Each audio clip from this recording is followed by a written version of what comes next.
ఫీమెన్ technique, ఫీమెన్ method అని కూడా అంటారు, ఫీమెన్ టెక్నిక్ అని కూడా అంటారు. ఫీమెన్ మెథడ్ నేను నార్మల్గా మా క్లాస్లో నేను వాడుతుంటాను మా మెంటర్షిప్ స్టూడెంట్స్కి. ఫీమెన్ మెథడ్లో దానిలో ఏం చేస్తుంటానంటే, అంటే use trigger recall and Feynman technique. ఎప్పుడైనా క్లాస్ అయిపోగానే రాసే క్వశ్చన్లు అడుగుతుంటాను, అది ట్రిగర్ రికాల్ అవుతూ ఉంటుంది. వాళ్ళు try to recall everything. And లేకుంటే మధ్యలో ఫీమెన్ మెథడ్ వాడుతూ ఉంటాను. What is Feynman method? చాలా important. Again this is again one more very easy and very important and very workable, బాగా పనిచేసే ఫార్ములా.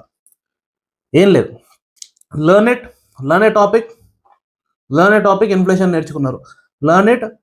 ఒక చిన్న పిల్లోనికి చెప్పినట్టు మీకు మీరు రిపీట్ చేసుకోండి, ఎవరైనా దొరికితే వాళ్ళకి చెప్పండి. ఫర్ ఎగ్జాంపుల్ నా క్లాస్లో నా పిల్లల్ని నేను అడుగుతా, ఎక్స్ప్లెయిన్ చేయండి రా అని చెప్పి.